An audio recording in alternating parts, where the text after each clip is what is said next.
welcome once again to Living in the 21st Century. Joining me this morning is Zhanna Alkhazova. She is an opera singer and president for the Amelia concert series. Zhanna, it's a pleasure to have you on. Thank you so much for having me. Sure. Tell us a little bit about yourself and what you're into, etc.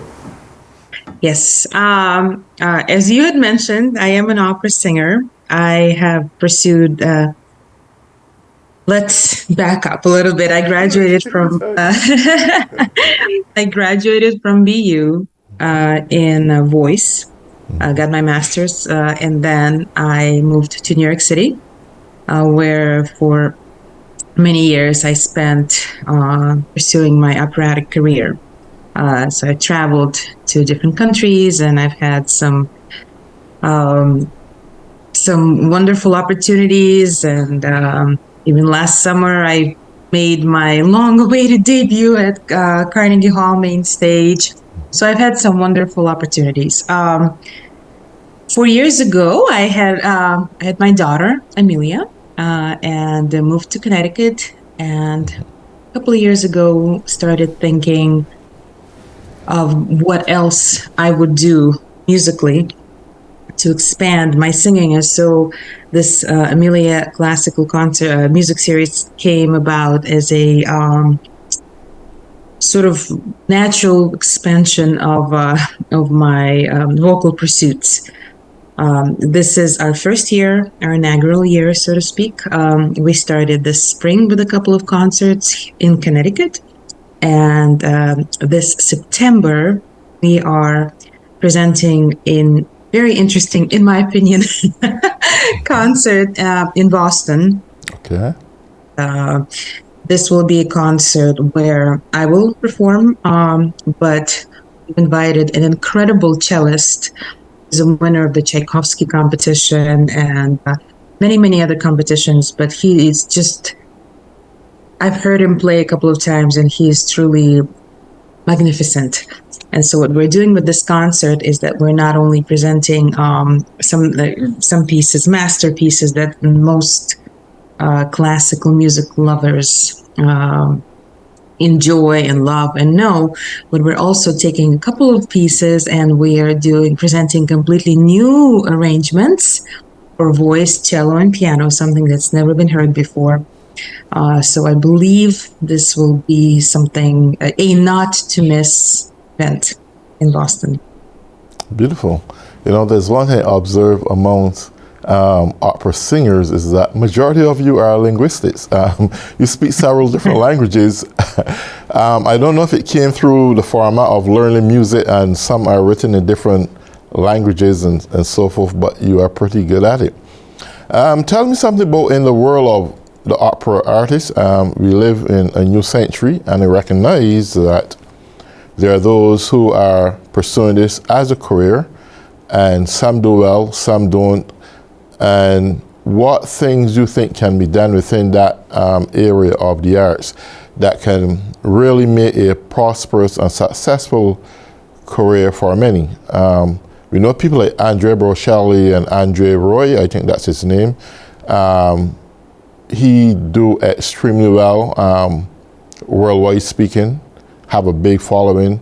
But for the small opera artists who want to get up and have their own company and progress well, what are some of the experiences you think they are lacking and need to succeed in this business?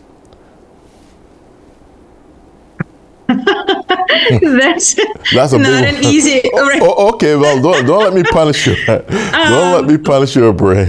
Let me. There are several other questions I can ask you. No, I mean, it's a great question. The reality of it is, in order for us to keep this art form alive, we have to evolve and stay relevant. But at the core of it, we need education in our schools, so kids are exposed to classical music. So a lot of opera companies do lots of outreaches, which I believe is essential and important. It doesn't have to be that classical music is the only music, but for instance, in raising my daughter, I just expose her to this genre on top of other genres. So she's aware that this art form exists. And then when she's an adult, she can make her choices. But classical music is beautiful music, and it is around us. We just forget that, a lot of times we hear opera, I don't know, at a mall or something, but we're just not aware of it. So that's, I believe that is something that, so education. Secondly, we do have to evolve and come up with new ideas, which is what opera companies are doing as well. New stagings, some contemporary new ideas. But what we're doing with our concert, for example, we're taking lots of different, for example, we'll be doing operatic arias from Verdi or Cini. I'm going to be doing some art songs, Rachmaninoff and such. But then we're taking a couple of pieces that are known, and we are presenting something new to our audience as well. We're presenting arrangement, something that they never heard before. So kind of to Absolutely. pique interest. Yeah. Yeah. Okay. I'm going to get back to your upcoming event pretty soon. But I interviewed several opera singers from all around the world. I can remember interviewing a lady she was in Germany, this was probably 4 months ago. And she's an American, but she now plays a major role in the operas with a company in Germany. And what she was discussing with me is that Germany pays more attention. There's more money to play with in terms of promoting this kind of art form. This was something that United States was grounded in. This is something that was a part of United States culture for a long, long time, to the point where Procter & Gamble at one point used opera singers to promote their soaps. That's how we get the form of soap operas. And for some reason, it seems like I just fell off of taking that front stage and being what it used to be before. And yet still, we know that this talent still lingers and exists within the parameters of the United States. And I'm thinking, how are we going to really get it back? Is our culture that needs to be preserved. You don't want to deem that it's some ancient art form that used to exist years ago, but still relevant for this time of season. And we have all forms of music, from pop to secular, you name it, that just come up over the years and had drawn the operas out. And what amazes me is that most of the times you got like an American Idol or American Got Talent, and some little person come up there, they don't seems to be anything until they start singing a piece of opera and the whole atmosphere lights up. The beauty and the splendor that exists and embodied in this art form, as you said earlier, should be a form of education in schools. But paramount above it all, I think we need good people with marketing skills to preserve this legacy. What advice do you have for a generation now of young opera singers that are coming up? I'm not saying that you're old, by the way, but we got, like your daughter, for example, she idolizes you, and she's going to idolize people within your frame of career and so forth. How would we explain to the younger generation to promote this and they can make a good career out of it and take care of themselves? I think early exposure is what's most important. Early exposure. Certainly, pop music, for example, is easier for consumption. At the first glance, it would appear so, but there's a reason why classics have stayed around for generations. And as long as there's exposure, and as you had mentioned, marketing behind this machine, which, we as opera singers best we can offer is our talent. Absolutely. I'm certainly not, you know, a marketer. I don't know how all of that works, but I understand that when I just see it myself when I perform somewhere and there's a person in the audience who's never heard opera before and they're just, wow, a human voice. And I'm not, boasting my own voice, just in general, a human voice is able to just create magic. And I think people are interested, but they just need to learn that, yes, it's a different art form. You need to perhaps, read the libretto before you go to the opera and kind of have an idea of what it is. And there's an interesting storyline there. There's beautiful music. It's a different art form than what a lot of people are used to. But as long as there's a little bit of preparation and anticipation of something magical that's about to happen, hopefully, on stage. You know what is really, really funny though? I'll share something with you. I don't know if opera has something to do with this. While you are speaking, I can't figure out whether it's Olga Lasovsky that's speaking or you that's speaking. And other operas singers I've interviewed, their voices almost sound alike, even when they are naturally speaking. I don't know Really? if you observed that. Seriously, I'm serious. Well, yes, we do have that. We do have that because we train our voices. So we train our voices for years and years and years. We know how to use our voices.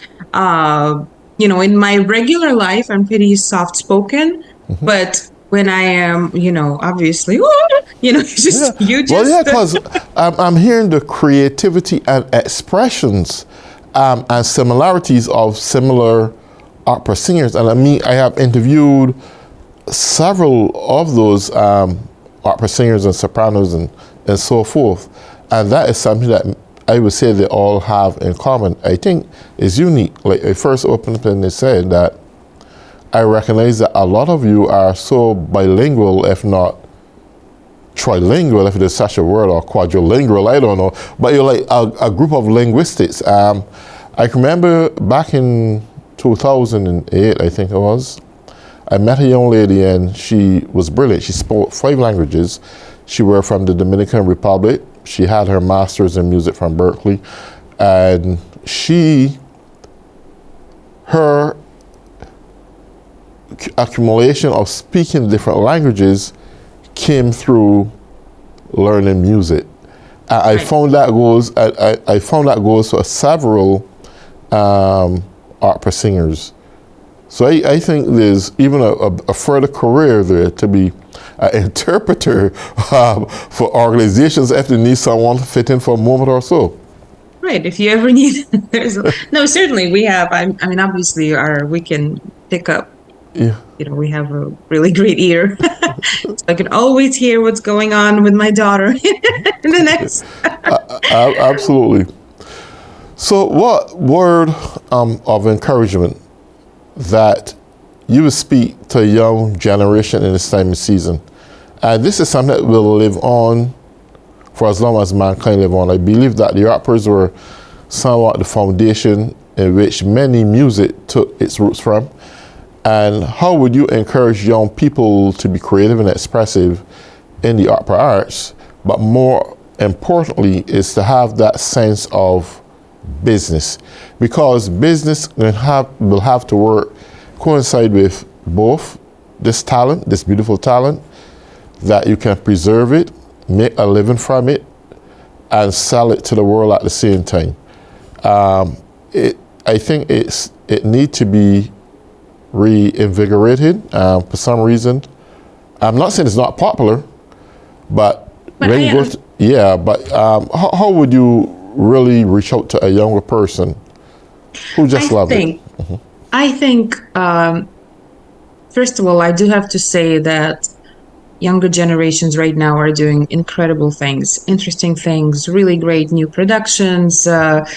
coming up with inventive ideas. They put together operas with dramatic speaking interludes, and so they're really understanding that we can keep, for those of us who enjoy going to the opera, say, and just enjoying a regular production that's been around for generations, that's there. But then there are also those productions that are completely new and innovative. So I have to say that I think people within our industry have realized that maybe earlier on in Germany, for example, but a lot of really interesting things are happening in the United States. But for really younger generations who are still in school, it's learning those skills. It's essential. You learn how to manage your finances. This is essential. A lot of people who are out there creating, having their own businesses, they know from the get-go, this is what you need to do financially in order to stay afloat. Singers, a lot of times, and I just speak about singers because that's been my experience. This is what I know. Go out into the world and have no idea what to do, financially, how to stay afloat. Because a lot of times this career, is like this. A lot of times you'll be making money, other times you won't be making any money at all, and you need to have some cushion there available for you. That's number one. Number two are those promotional, your materials. It's not only about singing. Also, it's about the way you dress. It's the way you present. What is your brand? What is it that you want to put out there for the world to see? It's so many small. It is a business. You are your own business, and I think most singers already know this.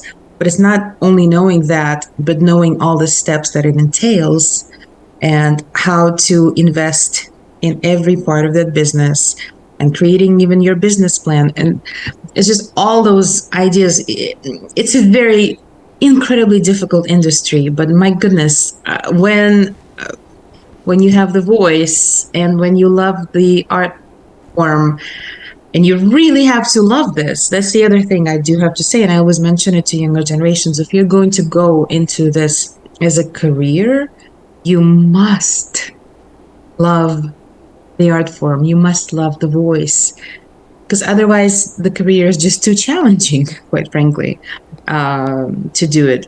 But it's also extremely, extremely rewarding. So, absolutely. Now you have a coming event pretty soon.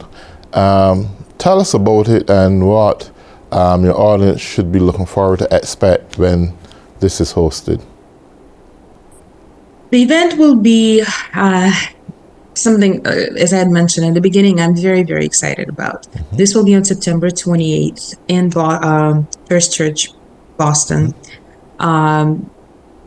More information can always be found on our website, Amelia Classical Music Series.org.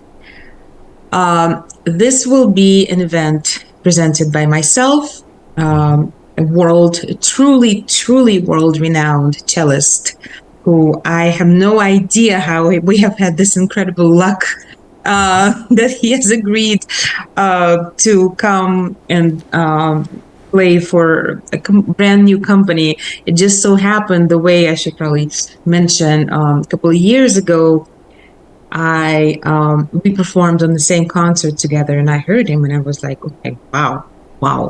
And then I heard him again at another concert, and truly every time I hear him, he's just someone breathtaking. And a wonderful pianist, Alex Nahimovsky. So Sergei Antonov will be our cellist. We have created a program where it's going to be certain pieces, as I had mentioned, for example, Pace Pace from Forza del Destino by Verdi. I will do things by Puccini. Then there will be solo pieces from our cellist.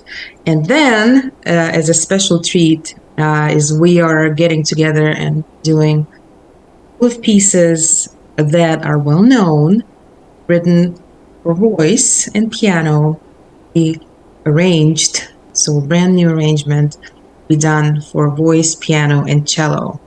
All of the pieces on the program will be